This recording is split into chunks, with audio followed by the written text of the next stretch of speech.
the national title.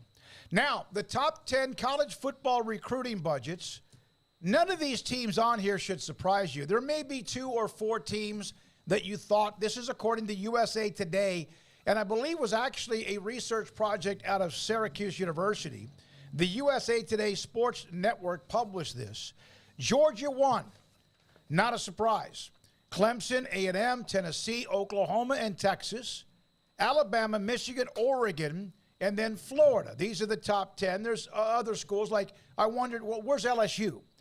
Where is Ohio State? And then again, that doesn't mean they're not like at 1.58 or whatever would be if you extended the list number 1 through 10. And anybody there that you surprised that they're in the top 10? I'm not. I think every one of them would make sense. The only question is some of the maybe teams or programs that I mentioned.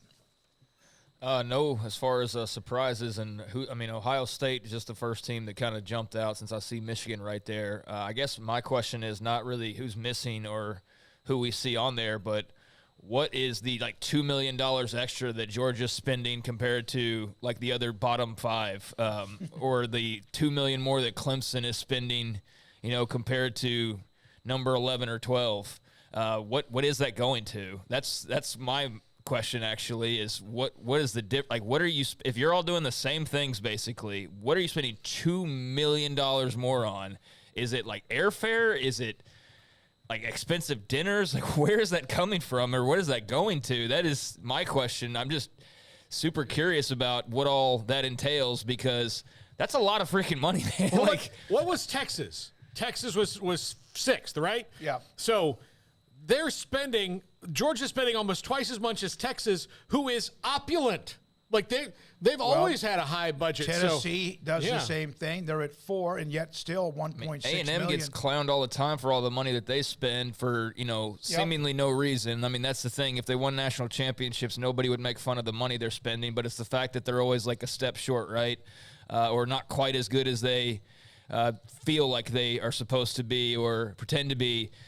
That's, why A&M gets clowned. A&M could really clown on a lot of people if they could just, have the success mirror the efforts. And they've had little bits where it has, and you've seen how that kind of takes off. But unfortunately, they've never really hit a stride that's been long-lasting. And maybe that's still to come. Who knows with Jimbo Fisher? But, yeah, that's my question is that's all the usual suspects right there for the most part. I'm sure there's a couple of schools that, somebody's going like, hey, where is so-and-so? But, Ohio State being the prime example of that. But, yeah, what's the extra $2 million going to? I mean, you're not hosting 500,000 more kids on visits, so where is that going? Yeah, that's what I would love to know. Remember the lavish hotel rooms? I think there was a story that was written. I don't know if it was in theathletic.com or Ross Dellinger, or perhaps it was Sam Kahn. UT had their big weekend of visits, and they discussed the food, the hotel, and it's part of the deal. But then you have Georgia at $4.5 million. And then here's a part of the story. This excludes successful programs. There are the private schools, USC, Miami, Notre Dame, and even last year TCU, who played for the national title. Not a part of this list. Not sure if their budgets are higher. I don't know if USC would be Miami. I'm not sure if they would sneak into the top 10. Oklahoma State, according to this article, and this article was on the Volunteer Tennessee National. I guess it was in Knoxville, the Knoxville News, but it was from USA Today Sports Network. Oklahoma State, according to the article, spent the least among the Power 5 public schools at just under $460,000. Mississippi State was last in the SEC at just over $630,000. This is according.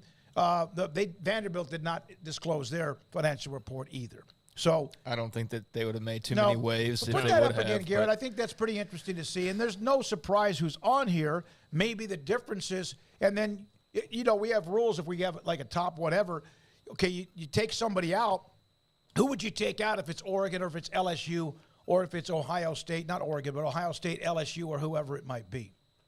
I mean, to take out and do what, though? I mean, that's pretty much like I said, that's pretty much the lineup right there. I mean, that's all the big brands. And, again, you might have an Ohio State that's missing, but I mean, that's That's the teams. That's all the big teams right there. So Well, my question is, Craig and Paul, there's nobody on that list, though, that jumped out at you like, man, why are they on the lot? Right? No, Yeah. yeah.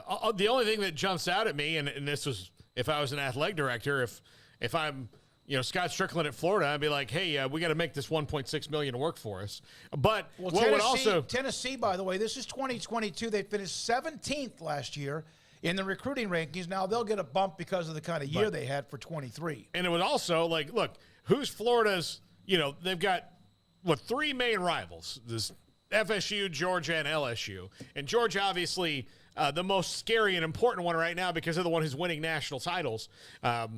And back-to-back years, they're outspending them by almost $3 million.